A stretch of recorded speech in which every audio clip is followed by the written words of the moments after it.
This is on a topic that's very different from yesterday's class. This is on perception as the base and standard of knowledge. And we're going to focus on the epistemological function of perception, its role in knowledge.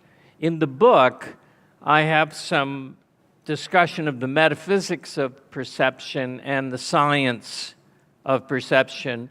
I'm not going to be covering that in this talk. I'm going to be focusing on the epistemological role of perception, namely as the base and foundation, because that is, I don't know, I'm tempted to say the most important fact in setting one's epistemology. It's rivaling the theory of concepts. You really need those two things. Perception is the base. Here's how concepts are formed. And we're going to discuss that in the last two lectures of this course, that being how concepts are formed.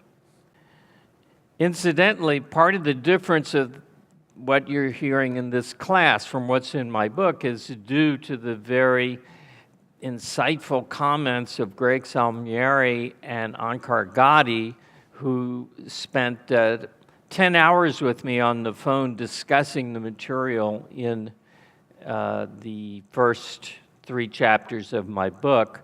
And the presentation you're getting, I think, is much better organized in response to their input into this preparation. So I want to acknowledge them and express my gratitude to them. So from last class, we had Ayn Rand's definition of epistemology, a science devoted to the discovery of the proper methods of acquiring and validating knowledge. Now, the facts that give rise to the need for such a thing as epistemology determine its scope. The goal of epistemology is to gain knowledge, which we saw last time is to grasp facts, mentally grasp facts. The means of epistemology will be certain processes that you will perform, such as definition, reduction, proof, concretization, essentialization. There'll be certain processes, integration, that will be recommended. We don't know what they are yet at this stage of our development, but that's all we've got to work with. That's what epistemology is going to tell us. Do this and that in order to obtain knowledge. That's what we're looking for. So what kind of process, in principle, could epistemology recommend? And what would it apply that process to? Well, epistemology is going to tell us, do this, don't do that, right? So it has to be some process that epistemology is dealing with, the kind of process that we can control. It can't say, obey the law of gravity or disobey the law of gravity as one of the processes that you should perform, because it's not up to your choice. And the materials on which that process operates have certain requirements if it's going to be a knowledge-obtaining process.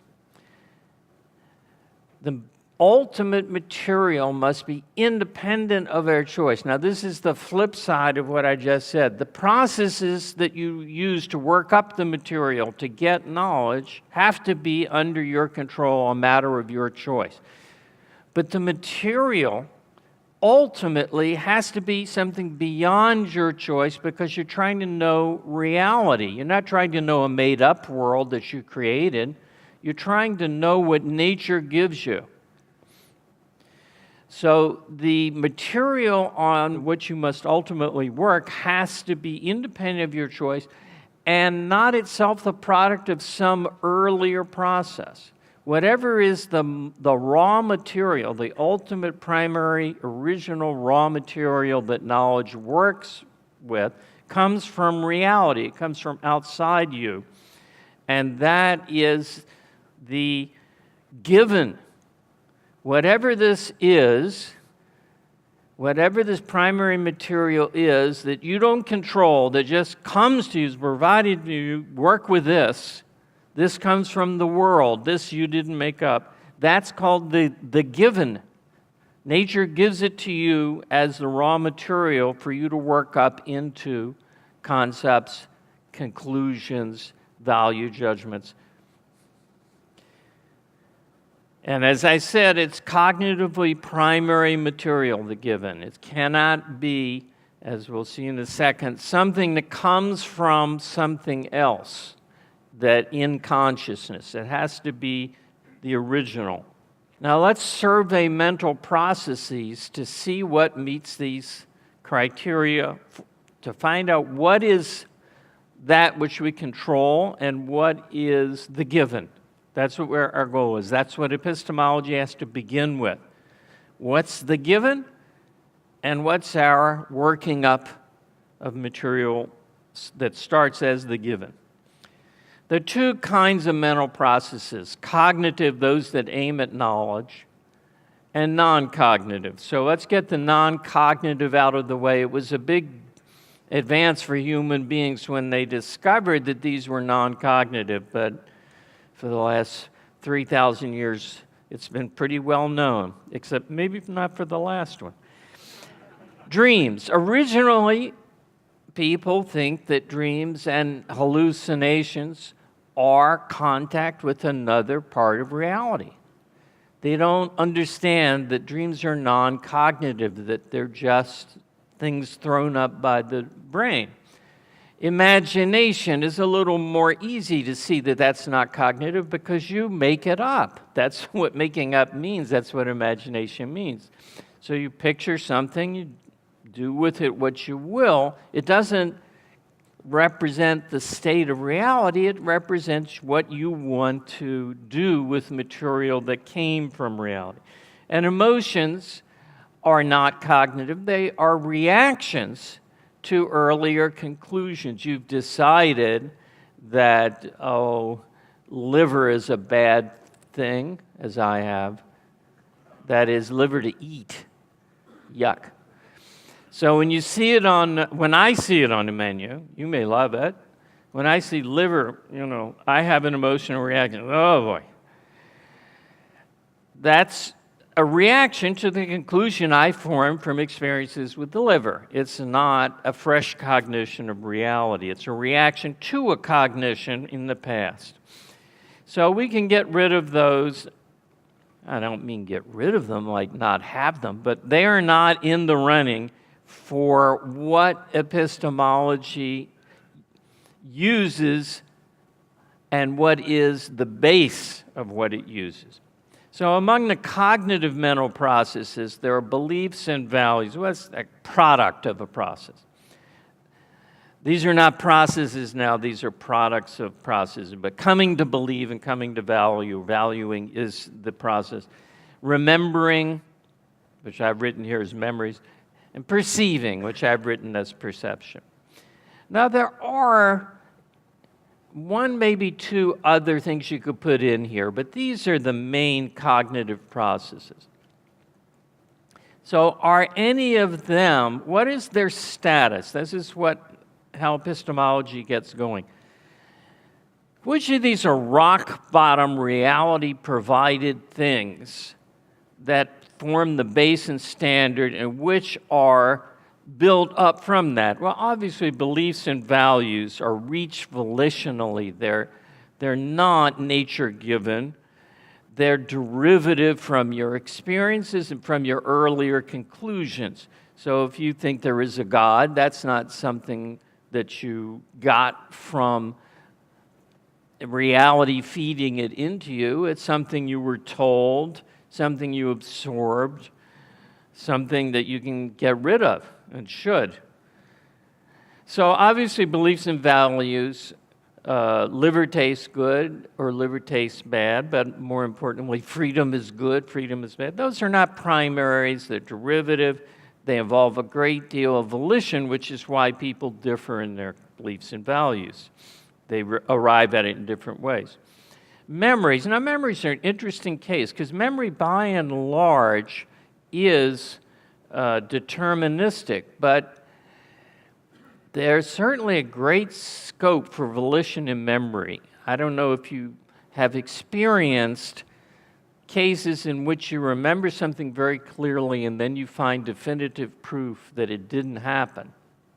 I had one such incident. My memory is generally very good, but there's one case in which I was told about something so vividly that I remembered it as if I had seen it. But I later found a letter that I had written that said I wasn't there, I heard about it.